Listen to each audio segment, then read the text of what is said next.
Hi, babes. Thank you for tuning in. Obviously, I'm broadcasting again from my big comfy chair. What a great series that was back in the day. P.S. Anyway, moving on. I wanted to present my own, one of my own stories. As we're compiling and editing and getting stories from other babes, I wanted to make sure that the channel had new content. And I also am a firm believer in that you can't expect someone to do something for you if you are not also willing to try to do it for yourself. So, I would like to share a story with you, and it is about surviving sexual assault. So, I say that in the beginning because I do believe that trigger warnings are important, content warnings are important. They will be posted in the description of this clip. But I think it's also very important that while I warn people that this is the content, that I also say up front that talking about sexual assault, talking about rape, is something that, while difficult, so difficult, and uncomfortable, it is also necessary to, at least it has been necessary for me to heal. And I know that there is a lot of shame attached to talking about it, especially in our culture. But I encourage you, if you have been a victim of sexual assault and or rape, or if you know someone, are related to someone, are dear friends with someone, are the lover of someone who has experienced sexual assault or rape, encourage them to talk about it. Maybe not to you. Maybe encourage them to talk to a therapist. Maybe encourage them just to record themselves and hear it out loud. Maybe encourage them to keep a diary, just to express in a concrete way their thoughts on what happened to them. So with all of that said, I have been the victim of rape on 2 occasions. I am not ready to talk about the first one, but I am ready to talk about the second one. The second one occurred when I was a student attending Cleveland State University. And I was involved in a relationship with an individual that he was a very controlling person. Part of our dynamic in our interactions was that of him being very dominant and me being very submissive in, verbal interaction. If we would hang out together, he would decide what we would do. I came from a very conservative Lutheran home, and I say conservative in terms of we were expected not to have sex until we got married. We were very much taught that sexuality was something that only needed to occur within the bounds of marriage between a man and a woman. And so I grew up not really knowing much about sexual agency, about, sexual awareness of my own wants and needs and what my body wanted. This is not to say that I didn't receive a good education on what sex was and what it entailed. I mean, when I was a preschooler, I walked into my preschool classroom saying, "Oh, do you guys know where babies come from?" Because my mom and dad had let me watch The Miracle of Life on PBS the night before. Anyway, I digress. My point is, I didn't know a whole lot about sexual relationships. I didn't know that it was okay to say no.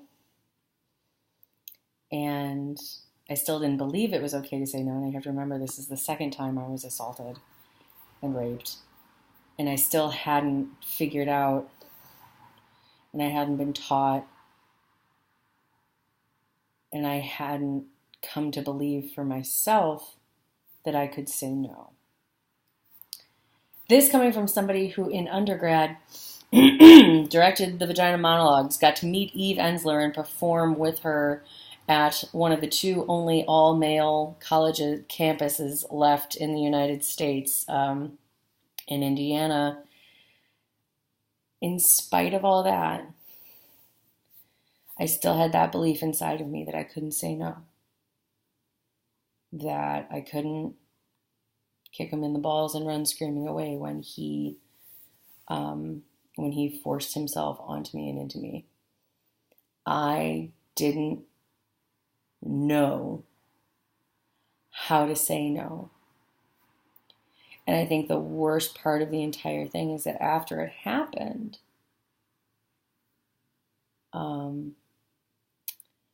I didn't seek retribution. I didn't go to the police. I didn't report him. I just kind of crawled into my own head and I shriveled up a little bit day by day. I was terrified. I lost a lot of faith in the goodness and the safety of hetero relationships. I believed for a long time that straight white men were some of the most dangerous creatures on the planet. In a lot of cases, I do still believe that. Now, you have to understand that doesn't apply to all straight white men, of course. It certainly doesn't apply to my family members who are straight white men, to my friends who are straight white men.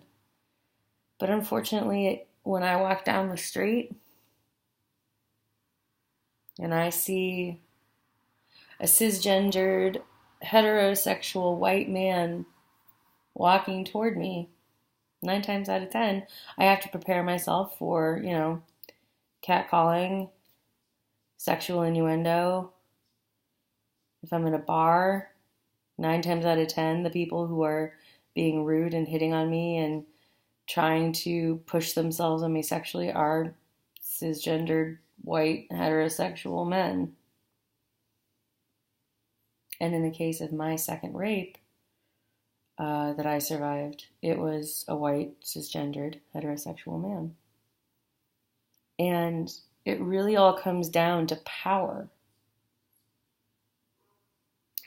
He wanted power over me, and so his way of showing that was by having sex with me, of raping me, even though I clearly did not want it.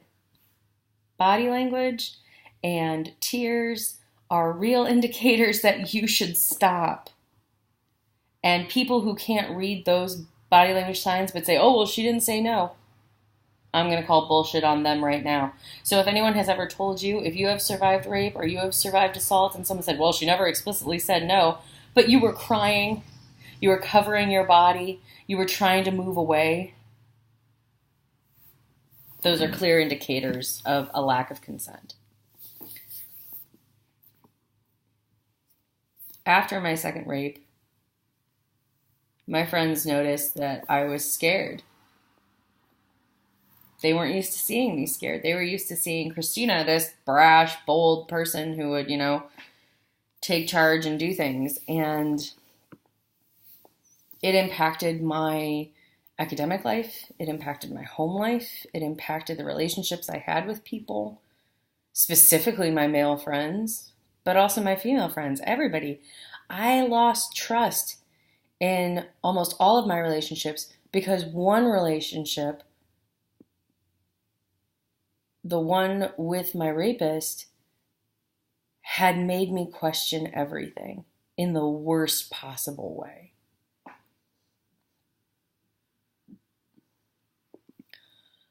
My only regret, because I know I can't regret the rape because it was something done to me.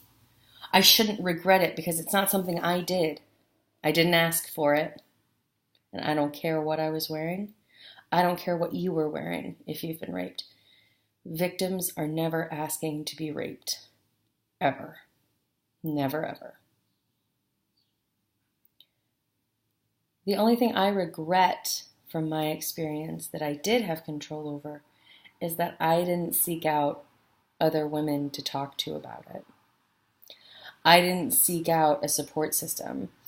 I couldn't even bring myself to talk to my own mother or father about it. My father and mother found out about this second rape just maybe 2 months ago, and that was almost a decade ago. So if you take away anything from this BEB talk, it's that if you are a survivor of sexual assault or rape, talk. Find the people that you are comfortable with. Seek out a safe space in which you can express your fear, your conflict, your memories, your pain. But also, if you are watching this and you have never been sexually assaulted and you have not been raped, first of all, my heart is happy for you. My heart leaps with joy for you. Just remember, be vigilant. Remember that dressing modestly is not going to be a protection against rape. It's not going to cloak you in an invisible force field that ensures you will not be sexually assaulted.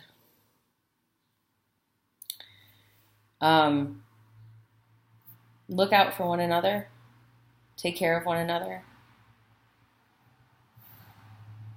You are not damaged by being raped. You are in no way less than you were before you were raped.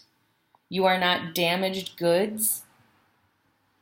Yes, your attacker may have harmed you, but he cannot touch you as you are, who you are, the essence of you. He or she, if you were assaulted by a female, your attacker has no power over you. I always think back to the line from The Labyrinth, and you have no power over me. I say that to myself every day. Because part of traumatic events is that they can come back every day. Sometimes I can go weeks or months without it coming back, but in times of high stress, it's there. And I close my eyes and I look at the images that pop up in my head and I say, you have no power over me. Thank you for listening. I'm so grateful that you tuned in. I'm so grateful that I was able to share this story with you. And I hope that you gleaned something positive from it. Please leave feedback in the comment section, questions, comments, concerns. If there was anything in this talk that you thought, hey, this is problematic for me and this is why, please leave those comments too. We want to hear them. We want to answer those. But until next time, take care of one another. And to all the babes out there in Babeland, educate on.